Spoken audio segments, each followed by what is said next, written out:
India now. This is Prema. Details చూస్తే వికారాబాద్ జిల్లా పరిగిలో MLA Rammohan Reddy Kerala Madhu ఆధ్వర్యంలో పోచమ్మ పలహారం బండి ఊరేగింపు వైభవంగా నిర్వహించారు. అమ్మవారిని రథంపై కూర్చోబెట్టి గొర్రెపోతులతో లాగించి ఊరేగింపుగా పోచమ్మ మైసమ్మ దేవాలయాలకు తీసుకుని వెళ్లారు. ఈ కార్యక్రమంలో శంకరుని అవతారాలతో విన్యాసాలు ప్రజలను ఎంతో ఆకట్టుకున్నాయి. పోతరాజు విన్యాసాలు అమ్మవార్ల వేషధారణలతో నృత్యాలు చేస్తూ పరిగి పట్టణంలోని వీధుల గుండా తిరుగుతూ ఉత్సవాలను నిర్వహించారు. ఈ ఉత్సవాలను చూసేందుకు పరిగి పట్టణ ప్రజలతో పాటు పరిసర గ్రామస్తులు ప్రజలు చూసి ఆనందించారు.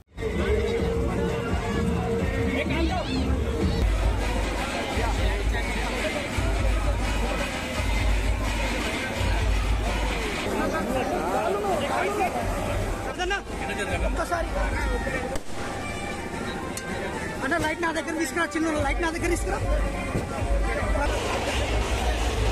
పోలీస్ స్టేషన్ల పరిశీలనలో భాగంగా హుజార్ నగర్ సర్కిల్ పరిధిలోని హుజార్ నగర్ మఠంపల్లి గరడిపల్లి నేర్చెల్ల పోలీస్ స్టేషన్లను సూర్యాపేట జిల్లా ఎస్పీ సంప్రీత్ సింగ్ పరిశీలించారు. ఎస్పీ వెంట డీఎస్పీ శ్రీధర్ రెడ్డి, సిఐ చర్మచంద్రరాజు, సంబంధిత ఎస్ఐలు ఉన్నారు. వివిధ అంశాలను పోలీసులు అధికారులను అడిగి తెలుసుకున్నారు. ఈ సందర్భంగా స్టేషన్ పరిసరాలను పరిశుభ్రంగా ఉంచుకోవడంతో పాటు డయల్ 100 ఫిర్యాదులపై వేగంగా స్పందించాలని ఆదేశించారు.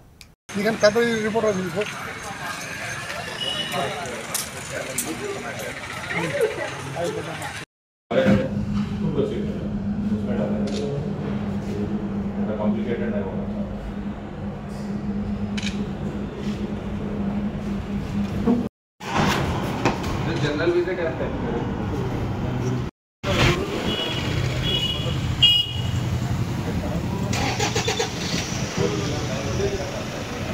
లంచం తీసుకుంటూ అవినీతి నిరోధక శాఖ అధికారులకు చిక్కారు. హన్మకొండ జిల్లా పరకాల చెందిన 2 అధికారులు పరకాల సబ్ రిజిస్టర్ ఆఫీసులో సబ్ రిజిస్టర్ గా సునీత విధులు నిర్వహిస్తున్నారు.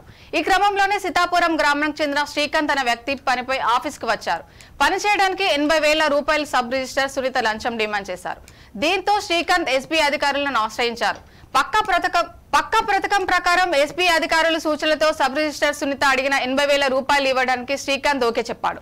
ఈ క్రమంలోనే 80,000 రూపాయలు లంచం డబ్బు తీసుకుంటుండగా మధ్యవర్తిని సిబిఐ అధికారులు అడ్డుకున్నారు. విచారణ చేయగా సబ్ రిజిస్టర్ సునీత పేరు చెప్పడంతో దీంతో ఇద్దరిని అదుపులోకి తీసుకుని సిఐబి అధికారులు విచారణ చేపట్టారు.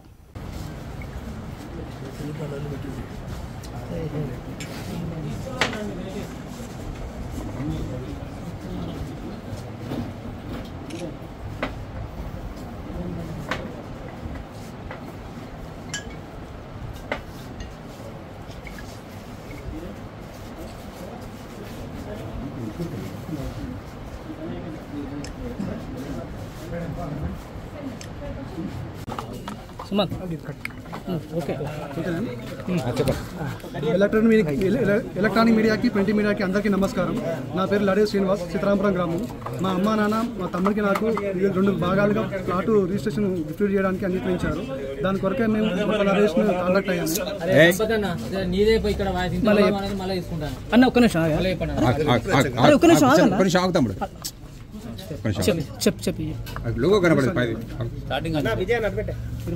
ఎలక్ట్రానిక్ మీడియాకి ప్రింట్ మీడియాకి అందరికీ నమస్కారం అండి. నా పేరు లడే శ్రీనివాస్, సీతారాంపురం గ్రామం.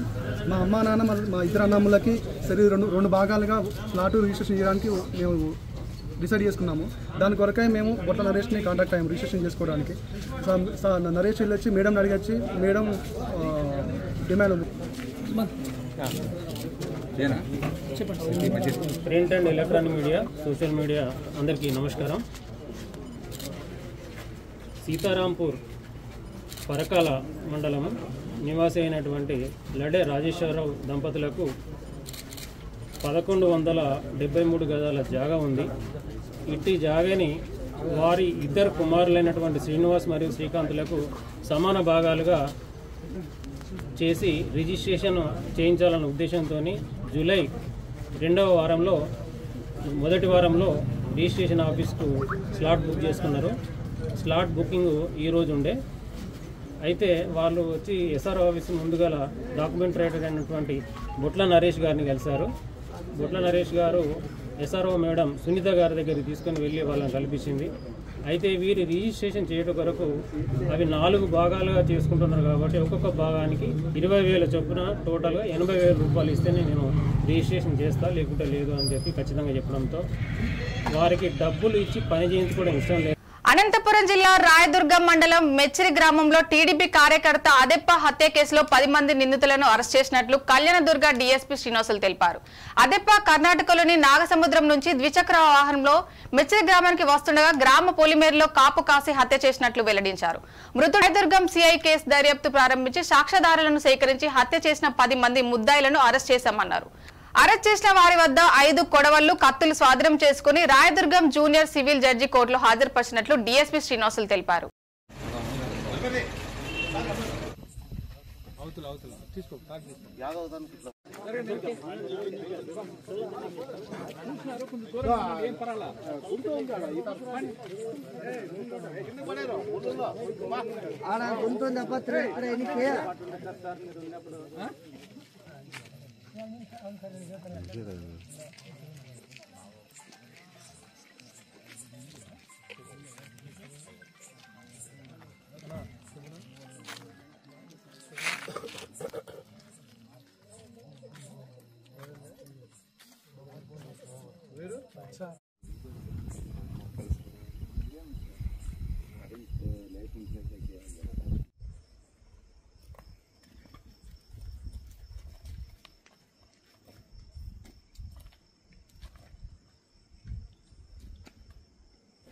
అందరికీ నమస్కారం.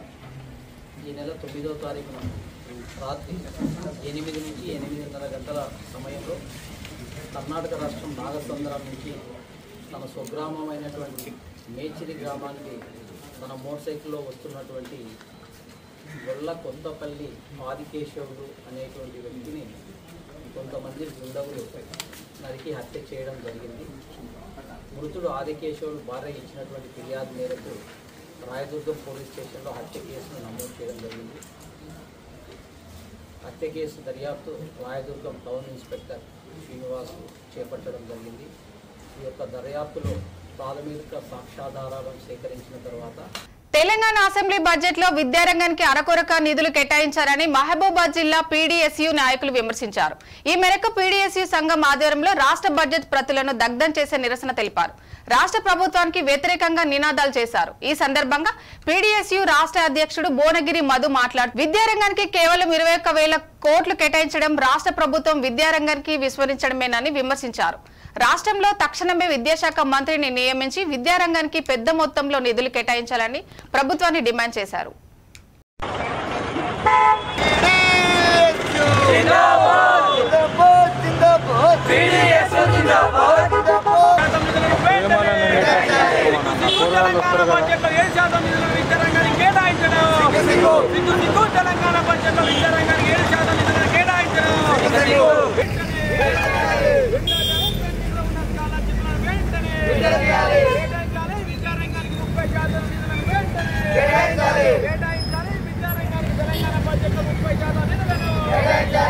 విద్యారంగానికి పెద్దపీట వేస్తున్నటువంటి ప్రభుత్వం విద్యారంగాన్ని పెద్దపీట వేయాలంటే దాన్ని ప్రత్యక్షంగా దాన్ని చూడాల్సినటువంటి అధికారులు ఉండాలి.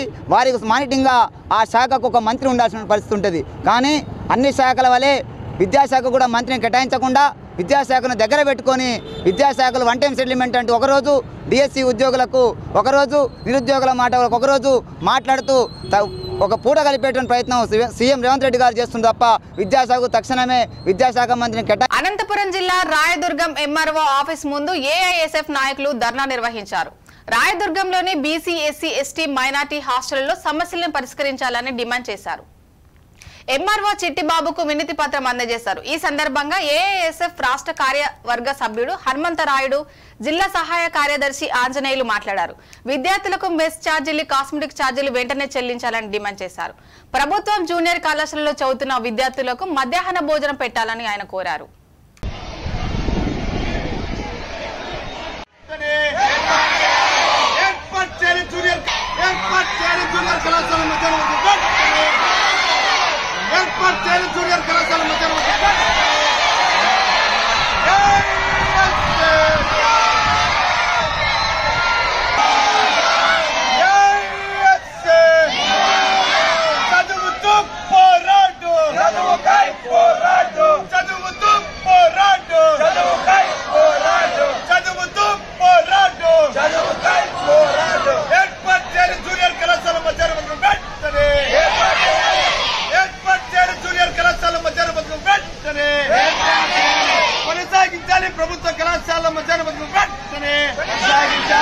కొనసాగించాలి ప్రభుత్వ జూనియర్ కళాశాల మధ్యాహ్న భోజన పథకం వెంటనే మధ్యాహ్న భోజన పథకాన్ని ఏర్పాటు చేయాలి. జూనియర్ కళాశాల మధ్యాహ్న భోజన పథకాన్ని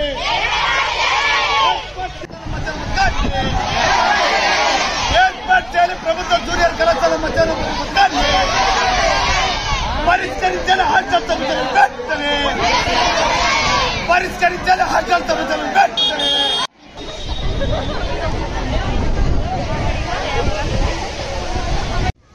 రాయదుర్గం పట్టణంలోని ఎంఆర్ఓ కాలేయం దగ్గర ఏఐఎస్ఎఫ్ ఆధ్వర్యంలో పెద్ద ఎత్తున ధర్నా కార్యక్రమం నిర్వహించడం జరిగింది. ఈ ధర్నా కార్యక్రమం ఎందుకంటే రాష్ట్రంలో ప్రభుత్వ జూనియర్ కళాశాలలో చదువుతున్న విద్యార్థులకు మధ్యాహ్న భోజన పథకాన్ని అమలు చేయాలని గతంలో వైసీపీ అధికారంలో ఉన్నప్పుడు నెల్లూరు జిల్లా చేజేళ్ల మండలం పుట్టుపల్లి గ్రామంలో అవినీతి జరిగిందని గ్రామ సర్పంచ్ పురుషోత్తమ నాయుడు ఆరోపించారు. గ్రామీణ ఉపాధి హామీ పనులలో ఫీల్డ్ అసిస్టెంట్ అక్రమాలకు పాల్పడ్డానని, తనకు తన భార్యకు ఉపాధి హామీ నిధులను జమ చేశాడని తెలిపారు. జగనన్న కాలనీలో బేస్మెంట్ వరకు పనులు చేసి స్లాబ్ వరకు పనులు జరిగినట్లు చూపించి అధికారులు బిల్లులు తీసుకున్నారని ఆరోపించారు. పాత స్కూల్ భవనంలో రేషన్ బియ్యాన్ని నిల్వ ఉంచారని, వాటిని తొలగించామని ఎండీఓని కోరినా స్పందించలేదన్నారు. ఉన్నతాధికారులు స్పందించి విచారణ జరిపి అవినీతి అధికారులపై చర్యలు తీసుకోవాలని సర్పంచ్ పురుషోత్తమ నాయుడు కోరారు.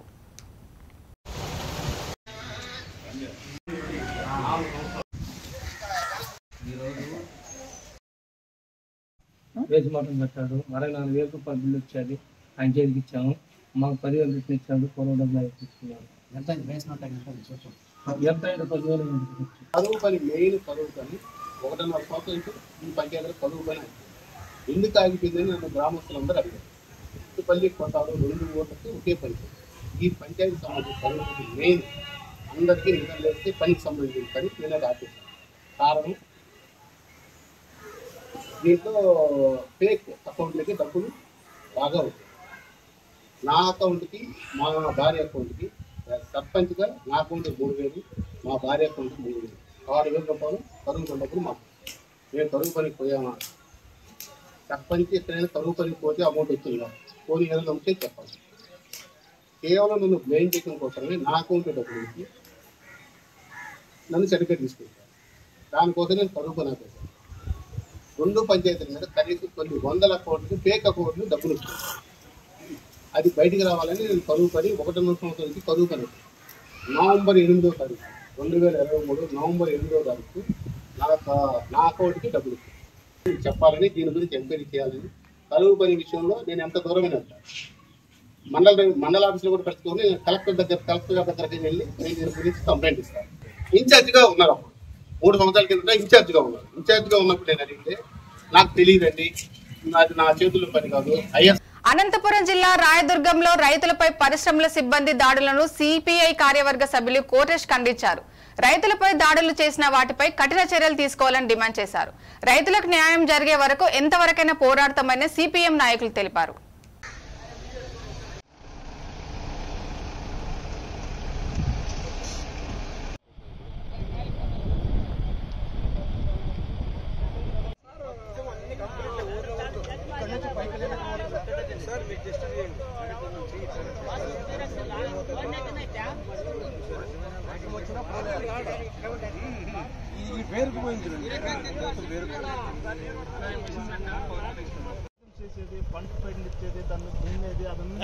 మాది నేమకల్. నా పేరు రామాంజనేయులు. ఈ పంట పొలాలలో నా దుమ్మె దూళి వచ్చి అంత నష్టపరిహారం అవుతుందని మేము వచ్చినాము. వచ్చి అంత ఇది మాట్లాడుతూ ఉంటే వాళ్ళు మా పైన దాడికి వచ్చినారు. జిఎంలు అన్ని 5 థియేటర్లలో కలిసి దాడికి వచ్చినారు. మీది పొలం ఏడుంది అక్కడ ఇక్కడని. మా పొలం ఉండేదానికి వచ్చినాం. పొలం లేకపోతే వచ్చేవాళ్ళే కాదు. ఏ రైతే కానీ అన్యాయం చేసేది రైతుకి ఉంటుందా? వాళ్ళ 5 మంది నుంచి ఊరనే నష్టపోయింది. మేము ఖచ్చితంగా ఏదైనా కంప్లీట్గానే ఇస్తాం, ఏమైనా చేస్తాం. మాకు న్యాయం జరిగేంత వరకు మేము వదిలే పరిస్థితే లేదు.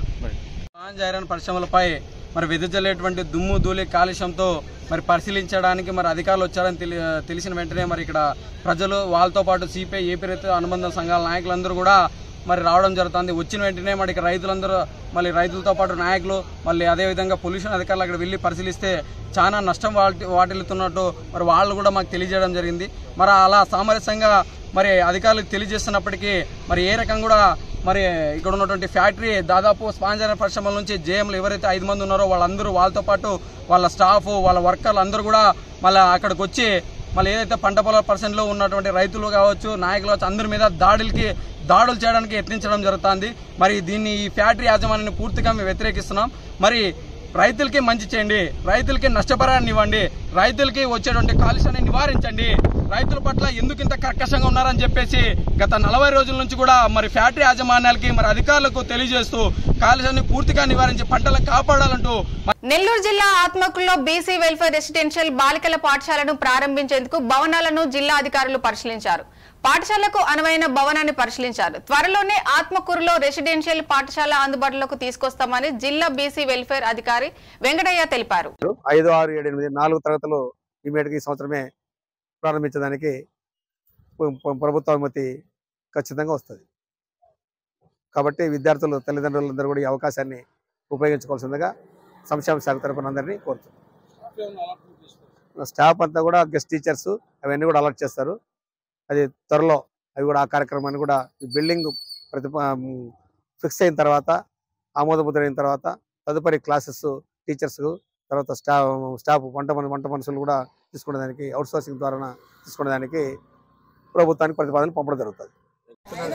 5 సంవత్సరాలు అయితే నీళ్ళు వాటర్ గేట్ బోరుంది సార్ వాటర్కి